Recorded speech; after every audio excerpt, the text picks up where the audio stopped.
Welcome to WatchMojoUK, and today we're counting down our picks for the absolute best moments on Top Gear.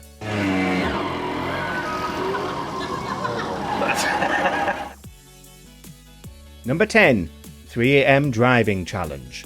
For this challenge, they wanted to know what it would be like to travel back in time and have to get home in the small hours without waking up their parents, just like every 17-year-old with a driving license has to do at some point. At 3 o'clock the next morning, the man with the decibelometer was in place. Hammond's victorious early on, pushing his car up the drive and barely making a sound. But things collapse when it gets to Clarkson's turn. First, the car is so heavy he struggles to move it, and then it won't stop moving and crashes into an outbuilding. Remarkably though, he didn't lose, because he and Hammond had the remote for May's stereo and switched it on when he got near. Is that the control? Ready, steady, and... Number 9. Peugeot meeting. Messieurs, the time has come for us to stop making this spotty car. Mon Dieu. Sacre bleu. This very historically accurate reenactment was devised to get to the bottom of why Peugeot, which used to make record-breaking rally cars, decided to stop making good cars and make rubbish cars instead. How is this for a plan? We make terrible cars. On a poorly made set with wine turtlenecks, a plate of raw onions and drawn-on moustaches, the group gets to work. It's Clarkson who suggests they should start making truly awful cars that don't function in any way, an abandonment of the company's previous commitment to good engineering in favour of higher profit margins.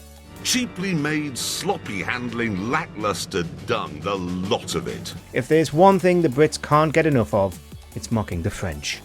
Peugeot may have been good at making sturdy cars and sporty cars, but it seemed they were absolutely brilliant at making terrible cars. Number 8. Amphibious cars. Oh no, it's sinking!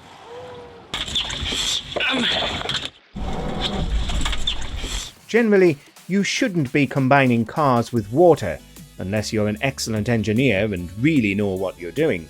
None of the blokes on Top Gear are that though, which is what made this amphibious car challenge so entertaining. Immediately, May in his sail car gets stuck in the weeds. Jeremy goes next in the Toyota, and it's clear that the enormous engine he's attached to the thing is making it sink at the back and take on water. My toy submarine is off. That's full power. And Hammond's campervan breaks right away, sinking in a matter of minutes. The Toyota sinks at the last second, and Captain Slow would have won had his clutch not broken. Oh, I can't believe it! 2 miles! And it goes now! No! No! Number 7. Quaint My Ride. I But Jeremy, your doll's house is gonna wingback become a massive chairs. fire. I want wingbacks and I want a stone floor. Jeremy wants a car that looks exactly like his home, complete with period features, flagstones and a wood-burning stove, all installed in a Mercedes. He teams up with a French designer to make this possible and absolutely enrages the poor woman with his absurd brief. This is not design. This is brilliant. I'm Look at- executing something silly here. It's not silly. It's a doll's house. The finished car is given to Hammond and May to test drive, and its myriad issues become clear. Putting a wood stove in an enclosed space full of petrol was bad enough, but worse, the cement floor has damaged the wire connecting the brake lights, so they don't work at all. May quite rightly points out that the car would have failed its MOT and wouldn't be road legal. Stop. Why don't you go in the back? I'm going to go in the back. Number 6. Smallest car in the world. This absurdly small car, the PE P50, was produced in the 1960s as a micro car that was, and still is, road legal, by some miracle. Of course, there are 1 or 2 drawbacks. Can't imagine, for instance, that it's terribly safe. Not when your knees are the crumple zone. Clarkson climbs inside and takes the car on his daily commute through central London, crowds gathering at the roadside wherever he goes. He was able to drive all the way through the bollards and right up to the front doors of the BBC to show it off to Top Gear's production team. The great thing about a car this small is that it's very light. which means that when you get to work, you just pick it up and carry it inside. It's right at home in the Beeb office, small enough to go through the corridors, around the desks and into the lifts, where we get a small cameo from Fiona Bruce. How much would a P50 be valued on Antiques Roadshow? Ground floor. Sorry, Fiona, could you give me a push? A push out? Please, because it's got no reverse gear, so... Number 5. The Camper Van Challenge. The mortal enemy of Top Gear is, and always has been, the camper van. Camper vans and caravans are the bane of every motorist's life, clogging up the lanes with their slow pace. No, it's made no difference! Make it stop!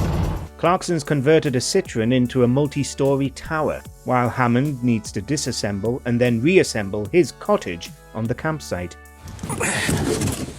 Oh, yes. There it is. It's astonishing that Clarkson's block of flats wasn't the worst thing the contest produced, as Hammond's mansion becomes a freezing cold wind tunnel by the time they turn in for the night. But at least Hammond's structure didn't get pushed off a cliff by the end. There we go. Oh.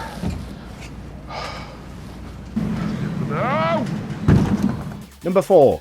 Run out of Alabama. Okay, it says here we must not be shot or arrested as we drive across the proud state of Alabama, but that we will get bonus points if we can get one of the others shot or arrested. While in one of the deepest corners of the Deep South, the gang needs to graffiti each other's cars with inflammatory slogans designed to draw maximum attention in this part of the US. The cars endorse the Democrats, bash country music, and advocate for gay rights, all things that might get them into trouble in this gun-happy corner of the Bible Belt. And what do you know? They do earn the ire of the locals, getting themselves attacked at a petrol station. Now, are y'all gay looking to see how long it takes to get beat up in a hick town? When May's car breaks down and Hammond needs to jump-start it, it looks like they might actually get shot. With the artwork gone, we hit the road. They get aggressively chased all the way across state lines and hastily scrub the cars clean. Number 3. Destroying the Toyota Helix. Was this Toyota Helix really indestructible, as all the marketing claimed? Well, would you believe that yes, it was, even after it had come into contact with Jeremy Clarkson. So that's going to drown my car? Oh, yes. Well, when will I be able to get it out again? A few hours. They put the Helix through everything, starting off small with a long flight of stairs, and eventually subjecting it to a wrecking ball and letting it get swept away into the Bristol Channel. To give you an idea of just how strong this car still is, look what we've got here. It's used to fell skyscrapers. In classic Top Gear fashion, they drop a caravan onto it from a great height, and that won't defeat it either. However, it was the Toyota Helix that Clarkson decided to use for his Amphibious car, and it didn't come back from that. So maybe Toyota does need to update its copy. I want a huge round of applause. It is still working!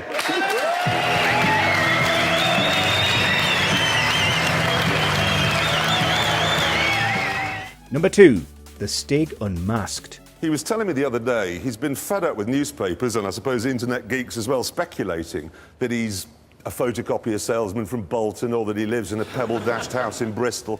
After the Stig was ruthlessly killed off when the tabloids revealed his identity as Perry McCarthy, we got a new professional driver to take on the mantle. We now know that this was Ben Collins, though he, too, has now been replaced. But once, the Stig was unmasked to be none other than champion F1 driver Michael Schumacher. It's coming! Is it Susan Boyle? Is it Susan Boyle? Oh my God! But could Schumacher, an A-lister in the world of racing, really have been moonlighting as the Stig for years? Well, no. The whole thing was a big fake-out. Oh my God! Oh, you've got a head and ears! Then again, following Collins' departure, the current, and perhaps final, Stig is still an enigma. Maybe it really is Schumacher underneath the iconic white helmet. We publish new content every day, so be sure to subscribe to our channel and ring the bell to get notified about our latest videos. Number 1. Reliant Robin Space Shuttle. That is the business end of a reusable Reliant orbiter. Wow. Isn't it strange that you can send a Reliant Robin into space, but it still can't reverse? This was all Hammond's idea, wanting to build a recoverable space shuttle on the BBC's budget, something that almost certainly should not be possible. As a rocket, it's the most awful shape it could ever be. But I thought the Robin was a good place to start because it's pointy at one end. But as Hammond points out, the Reliant is the right shape, so it should work. But was it a success? Well, the rocket worked, which is something, but it ended up nosediving into a field and exploding. There's no recovery from that.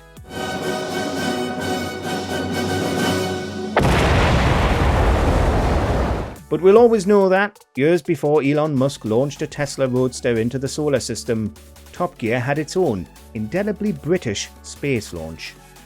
Let us know in the comments what your favourite Top Gear challenge was. Oh no! Turning in! Turning! Do you agree with our picks? Check out this other recent clip from WatchMojoUK and be sure to subscribe and ring the bell to be notified about our latest videos.